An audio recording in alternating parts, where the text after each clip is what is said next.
Hi, Dr. Paul Haider here. Well, today I wanted to teach you a couple nice ways of meditating that was imparted to me by a Westerner that actually became a Buddhist monk uh, over 30 years ago. And he is an amazingly happy man. And, and he believes that it all has to do with doing the long hours of meditation that they do in Tibet. So I'd like to teach you about that. The first one is single pointedness. It's very simple. Basically, from the tip of your nose, you're taking three hands and going out to this point out here, and that's where you're going to focus with your eyes closed.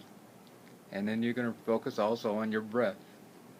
You're focusing your eyes out here, but you're actually focusing on the breath coming in and going out. And breathing in and breathing out. Breathing in, breathing out. And that's really it. And whenever a thought comes in, there is to say, I see that, and just kind of let it go and say, oh, get back to that later, and go back to the breathing. And that's it. It just takes practice. Meditation is very simple.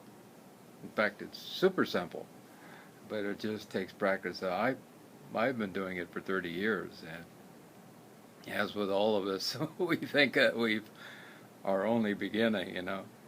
There was a Buddhist nun who lived in one house, has never come out of that house for 45 years, and she's been every day doing long, long hours of meditation.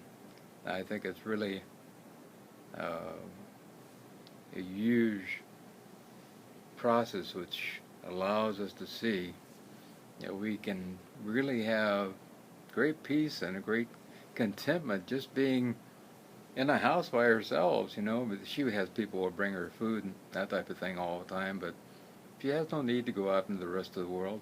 It's not to say that we want to do something like that, of course, but wouldn't it be great to have more peace? Wouldn't it be great to have more contentment?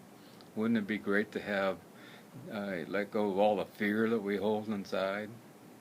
Wouldn't it be great to have more ability to walk around, just smile a lot more? Wouldn't it be great to not react emotionally? That's one of the things that I found with the Tibetan Buddhists also. They don't react emotionally. The first jolt of, and they find that their brains, after they've done a lot of testing with them, that they don't react emotionally. They feel and they have compassion, and exactly the same thing is interesting. They actually, in their brains, they have more compassion going on than the rest of the people in the regular world. So they don't react emotionally, but they have more compassion. So we're finding more happiness. We're healthier, too, because we find that when we meditate, we have less cardiovascular problems, our hormones balance out. We don't get sick as often. We have less problems with cancer, less problems with, allergies, less problems with all kinds of diseases in general. So that's a pretty amazing thing. The other technique is called blue sky, and that is the secondary one. It's more to take a person more into the realm of their everyday walking life, and that is to close a person's eyes and concentrate on the visual of a blue sky in their mind, and just allow thoughts to come in, allow thoughts to come out, and just kind of notice thoughts, that they are thoughts, and that's it. Then they will come and go, and though there's no judgment involved with the thought, just about the thought. Yeah, I see that, and don't get hung up on whatever that thought is, because it will come and it will go. Yeah, we get it so connected to our thinking, we really don't understand our minds at all. and really to find the great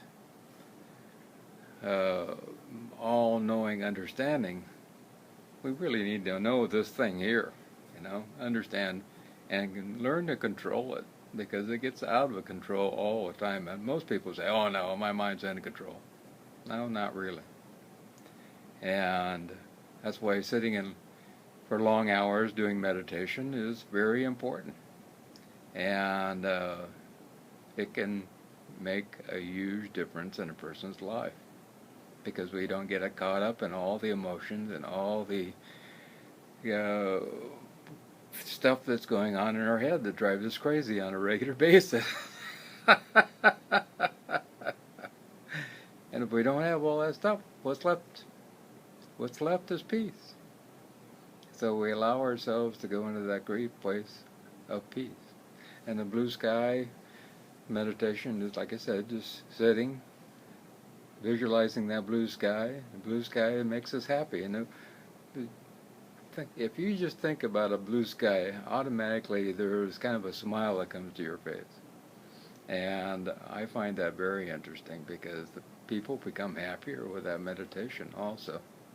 So allow yourselves to do a couple of these meditations, the single-pointed one. That is looking at this light way out here, 3 hands out, and with your eyes closed, and just visualizing a light there, a single-pointed light, and breathing and concentrating on your breath. And if a thought comes in, say, I see that, but not now. Allow it to come and go.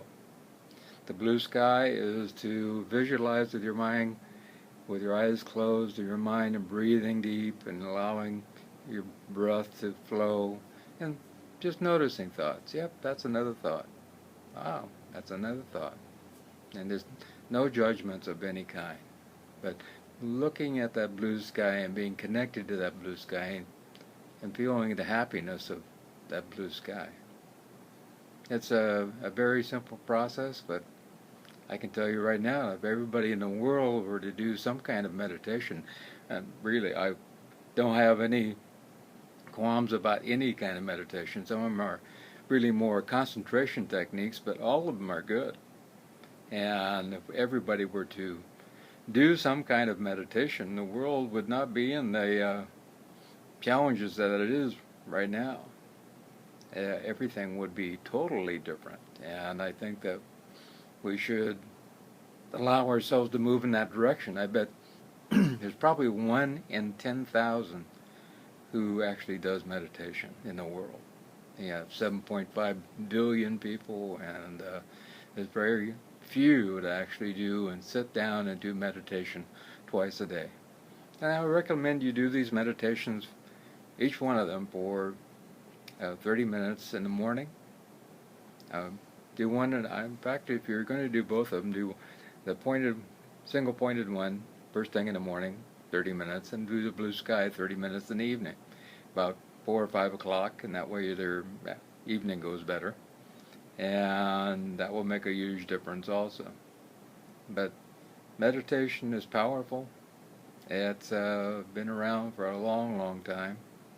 And whatever meditation you do, just keep up the practice. Practice is not perfect with this.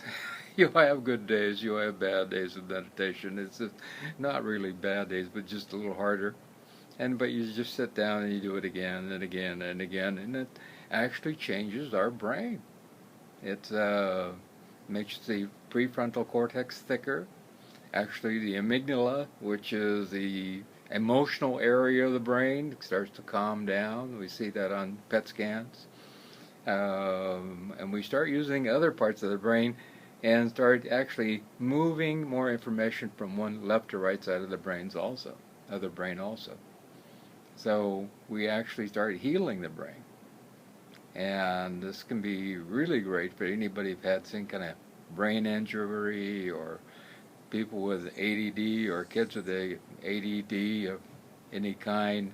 I find it makes a huge difference. I was just reading a study where they taught some kids with ADD how to meditate, and it made an amazing difference. I mean, they weren't the same kids anymore. They were starting to feel this great calm inside. And that's what they don't have, any kind of calm, and they're all into this emotional stuff. And it's going crazy. And anybody who has any kind of dis-ease or disease going on, I highly recommend. If you have cancer, I highly recommend this. It's going to get your balance of your hormones going. It's going to allow your white cells and T cells to kick up and do what they're supposed to do. It just cannot say enough good things about it. And if you're a person who's had cardiovascular problems, they really should be doing some kind of meditation, because they find their huge drop in the incidence of heart disease and strokes when people meditate. Actually, when they hook up some of these Buddhist monks to these instruments, they found that they actually use, their metabolism goes down. They actually use less oxygen when they're meditating, up to 64% less. Is that amazing or what? It's hard to believe. Their metabolism actually drops. And if you really get good at it, you can actually raise your skin temperature and increase your core temperature and be able to do all kinds of things.